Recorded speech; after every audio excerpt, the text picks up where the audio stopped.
So before you start watching this, download the link in the description, which is an Excel spreadsheet of the program itself, which I'm just going to kind of go over. So download it now. I'll wait.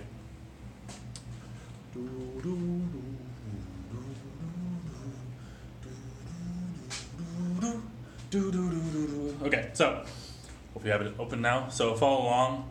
This is a 3-day-a-week, one-arm push-up progression / program, I guess. It's not super in-depth, but it'll get you there. It's something you can just do at home. This doesn't need any equipment whatsoever other than maybe a stopwatch, but you can just use your fucking phone. So there's a light day, a medium day, and a heavy day. Those light, medium, and heavy are used lightly. So as you'll see here, this is very similar to a bench program I recommend, or a auto-regulating bench program, but a little different because it's not auto-regulating. Anyway, so what I want you to do is look at the first day. We're starting with a one-arm push-up. So you're going to get your hand, the one hand that's on the ground, at some kind of elevation. Use a box. If you're at home, use a bed. Use a Smith machine's a good one. Put your hand on the bar. That's an easy one to adjust, especially. But it should be pretty light, especially the first week you're doing this. Make sure everything's really light and don't push yourself too hard with these. At least one-arm push-up stuff. Spread your feet relatively far apart. Give yourself some balance. Focus on the brace especially, and you're going to do 2 sets of 8 each arm. Okay. These should not be anywhere close to failure, especially starting out, like I said. And then right after that, you're going to do 1 set with the same height, an AMRAP. Leave 1 or 2 in the tank. Don't go quite to failure. And kind of use that AMRAP to judge how far down you should move the box for the next week. So if you hit like 20, then that was too light probably. If you only hit 10, you might want to keep it the same or just reduce the heights ever so slightly. After that, you're going to do a hollow hold for 5 sets of 30 seconds at a time. Rest as much as you need. This shouldn't be super intensive. Like I said, this is done at home. Separate from your training usually. Could do this at the gym too, but and the way to progress with that is just increasing the time slightly. Keep the rounds the same, but just add time. And then right after that, you're going to do a full back bridge. So your hands, Google this shit, it's not that hard. Do some reading, guys. Again, 5 to 30 seconds. If you have mobility issues with that one, that's okay. Try to work on the mobility and work up to that. The hollow holds are probably more important, but back bridge helps too. And same thing with that, just slowly increasing time, maybe 5 seconds at a time, so I wrote there. That's just a suggestion. That's all you can do. Pretty simple. With the hollow hold and the full bridge, not a bad idea to just alternate between the two. So still do 5 sets, but do the hollow hold, rest a little bit, do the bridge, rest a little bit, back to the hollow hold, etc. So day 2, the medium day. Want to start on one-arm push-up again. You're going to do 2 sets of 6 this time with your hand a little bit lower, so it should be a little bit heavier. Shouldn't be crazy heavy, but should be heavier than the first day. And then 1 set of AMRAP with the same height. Again, leave 1 or 2 in the tank. Don't go to failure. And then you're going to do a reverse grip push-up after that. So put that down. That means your hands will be facing, or I should say your fingers will be facing your toes. What that does is it teaches you to lead with your shoulder, which is what you're doing with one-arm push-up. So it's a little different than normal push-up.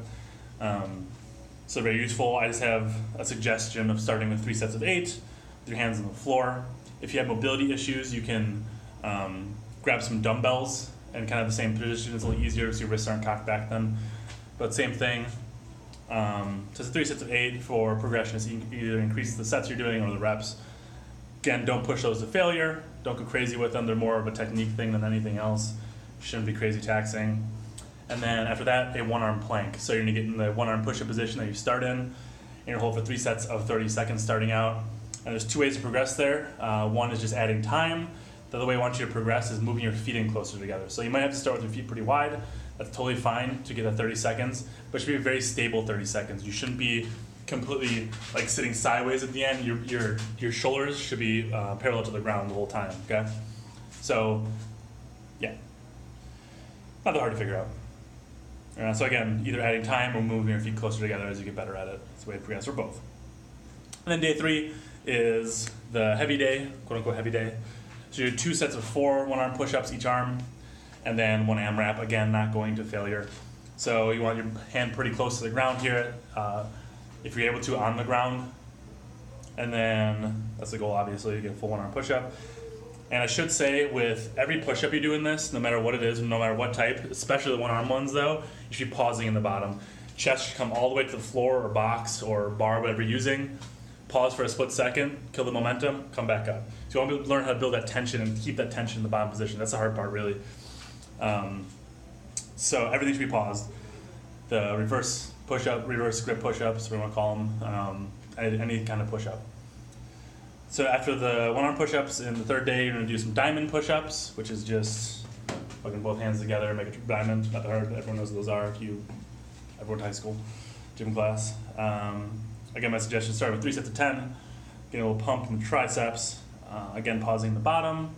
Good job, or good idea to control the eccentric, not just be bouncing and stuff. These are done on the floor. And then the next one's an outstretched push-up. I don't know if it probably has a better name.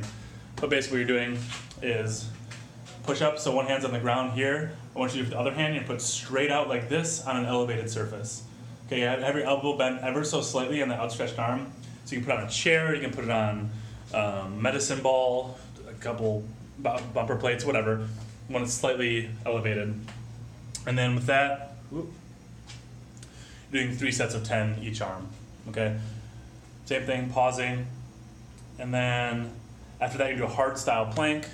So Google it for technique. It's basically a plank on the elbows with some slight technique modifications, I guess you could say. And you do 5 minutes total, which sounds like a lot. It's not that bad. Just hold, not quite to failure, but close to. Rest 30 seconds, go again until you've accumulated a total of 5 minutes, total holding, not including a rest, okay? And the progression for all of these, obviously the one-arm push-up is lowering your hand. For the diamond push-ups, increasing the reps or sets. And for the outstretched push-up, increasing the height of your outstretched hands. So start with it pretty low to the ground, and eventually kind of move it up slightly. Don't put it way back. You don't want it to be cocked back at all, but yeah. Little thing for the one-arm push-ups, for the hands not on the ground, should be behind your back. There's a couple ways to do it. So you can either just put it on the small of your back, like that, right? Or you can grab your own butt. It's another way to do it. Or grabbing the hamstring back there, okay? Either position, honestly, not a whole lot of difference. There are also 2 different ways to do one-arm push-up. The most typical one is where your body's most likely going to go, which is with your elbow comes out, which is what most people do. There's also tucked, but don't worry about that so much. Kind of go where your body goes. And yeah, pretty simple. So 3 times a week. These shouldn't be super exhausting. Take your time with everything. It's mostly a lot of it's just technique stuff. This is going to have a lot of carry, especially for a beginner. Teaching total body tension has a shit ton of carryover to overhead pressing, especially, but pretty much every lift. Learning how to maintain or to produce and maintain total body tension has a lot of carryover to everything. It's very advantageous for everyone. So give it a look-see. It's pretty simple. Again, something you can just do in your apartment or house or wherever at the gym. Minimal equipment, like a chair at most, probably. So, yep, give it a shot. Definitely a good idea to be able to do them. That's it. See you guys. Good luck.